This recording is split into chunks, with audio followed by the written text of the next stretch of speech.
Hello, I'm Tom Moore from the Bartitsu Lab, and in this short video we're just going to look at some of the ways you can counter with the cane. And obviously I've got other videos on canes versus multiple opponents, using the cane in both hands, other bits and pieces. So in that vein we're going to look at some of the Vinaya method for blocking, which is traditionally two-handed blocks to aid in deflecting, to aid in fending that blow.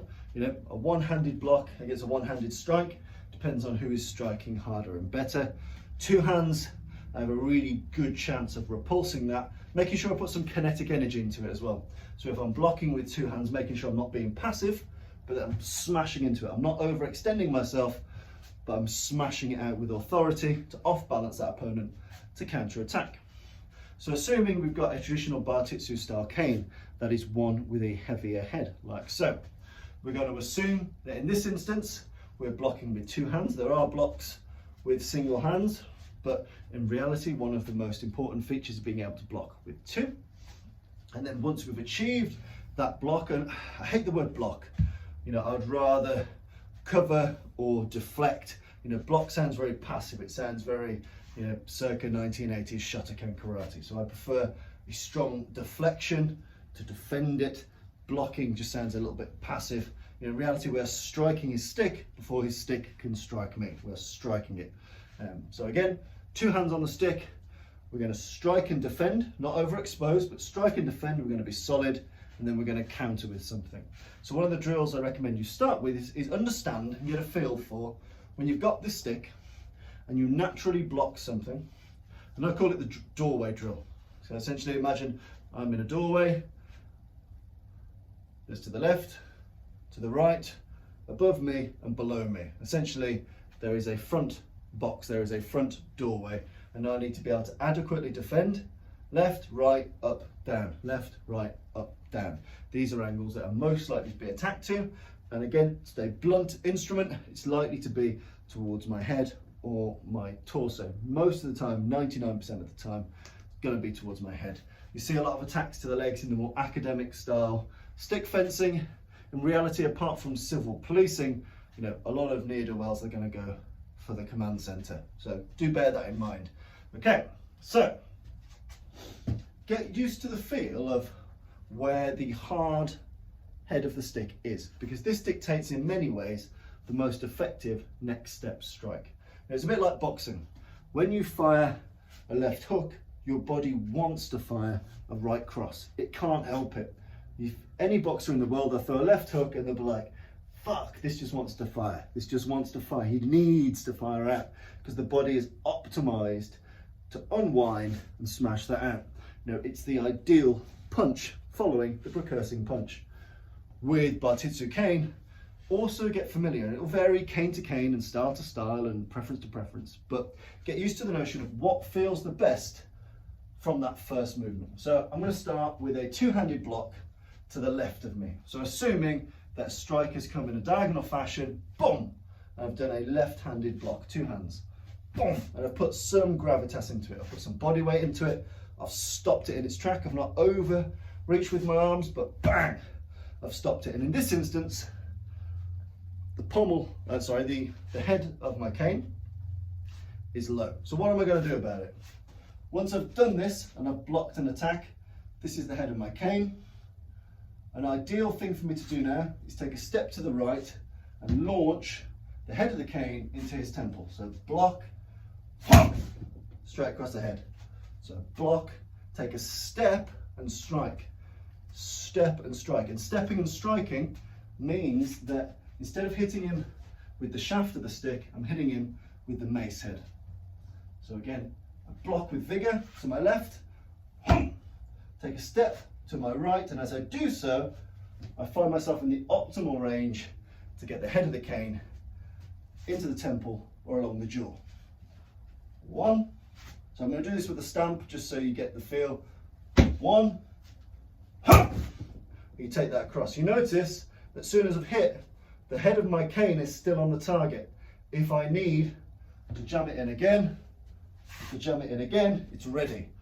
When I hit across, I don't allow the cane to exit the fight. I don't allow the cane to go to the shops, place a bet, go to the cinema. As soon as I've got the block in, the stick remains on him. It hits him, so it can no longer continue its arc, but I should be able to retract it and keep him on guard, ready to do something else with it. So the cane should never leave the full purview.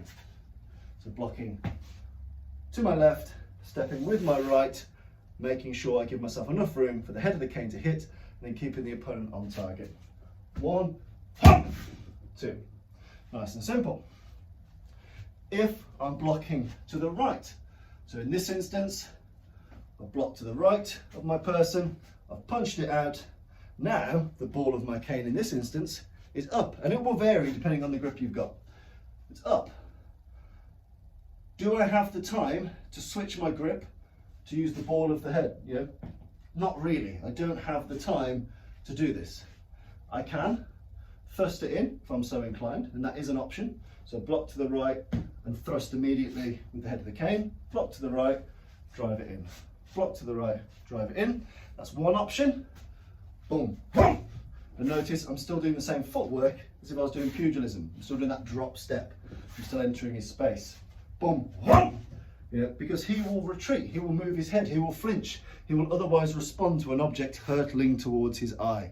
So make sure once you've got the block, you can drive the head in there. So that's one way of using the head, which is the strongest bit of the cane. If not, the effect you've got now is a bit like a sword, in that the head here is held a bit like the pommel of a sword. So I can make use of that after the block. I can do a step to my left, and I can fire the cane out like so. And I can fire that to the jaw, to the temple, to the neck. So I can block. If I don't want to dive in and engage with the bayonet thrust, boom, but it is a very good shot. From this block, I take a step across, and I use the sword, I use the stick in a sword-like manner with this as a pommel to add velocity. So 1, 1, and again, I'm stepping off to the side so that I'm hitting with the apex point of this. You know, if you imagine if I was cutting with a sword, I want to cut you with the top 6 inches. It's the exact same for the arc of power with a stick. If I don't step, I can end up foiling my own work and hitting you with something lower down. It will hurt, but not finish him. So I can block here, drive in, or I can block here, take a step, use this in a pommel-like fashion to generate the velocity, step and strike. So block, block, nice, nice and simple. And so what if he hits low? Now, a low attack is more characteristic of a shanking, of a knife. You know, not many people use a bludgeon in that kind of Ikloa Zulu fashion. So often that's more of a knife blow. And defending a knife with a stick is scary, although possible, but very, very scary. Defending anything where the knife's involved is very, very, very hard to do. But in this one, what we're going to do is assume that a low line attack has come in, whether it's stick, knife or fist, I don't really care. In this instance, we're going to hollow ourselves out. So we're going to suck our bellies in and we're going to drive down. So we're going to block sharply down, okay? Not overextend, boom. We're going to block sharply down. And in this instance, the weaponized bit of the stick is to the left-hand side, okay? So here. Now, what can I do from this particular juncture? I've hollowed myself out, I've struck down. Using the head of the cane relies on a whipping of the wrist, and it's not a powerful shot. I have to maneuver myself significantly to bayonet, okay, or to quarterstaff it in. So the options available to me, I strike down sharply and I hollow myself out, boom.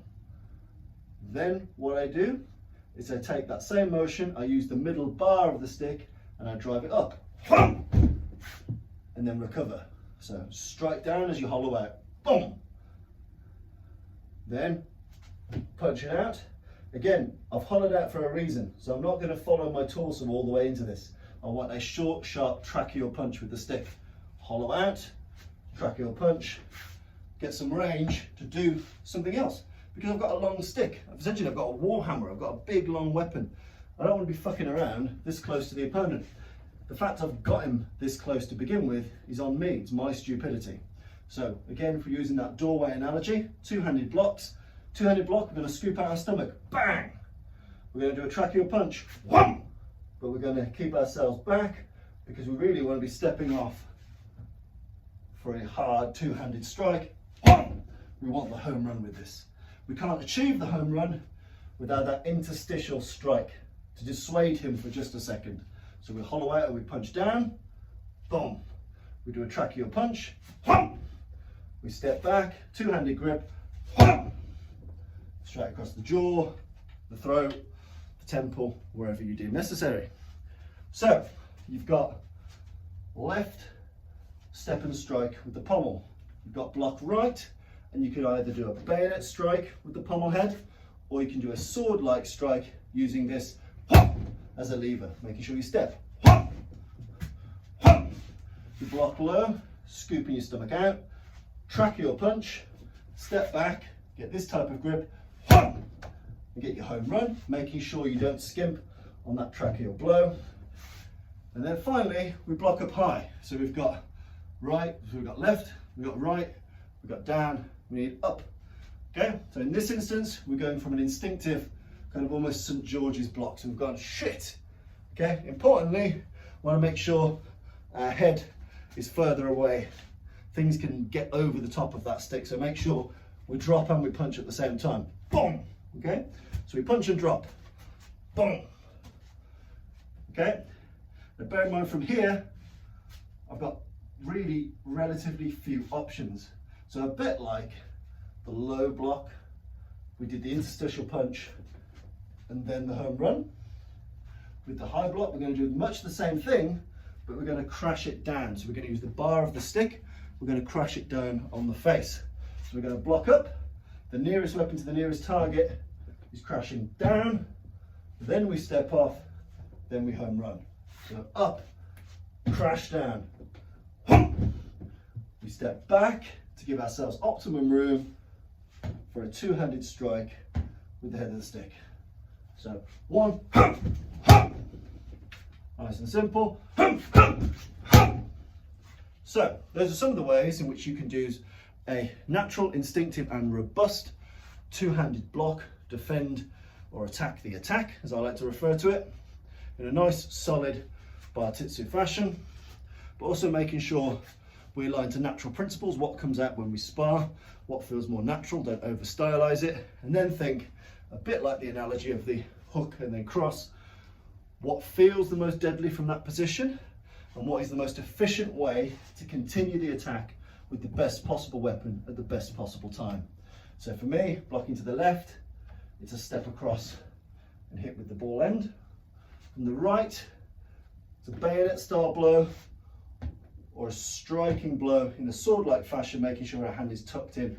To that, again with a step, down low, it's scooping in, so it's hollowing out our stomach, an interstitial tracheal punch, step back, two-handed strike, and up top, we block here, we crunch down with the bar on top of the nose, step back, two-handed strike. So those are some things I've been playing with as part of the Bartitsu Lab. Give them a go, see how you feel, find what's natural to you, and have fun.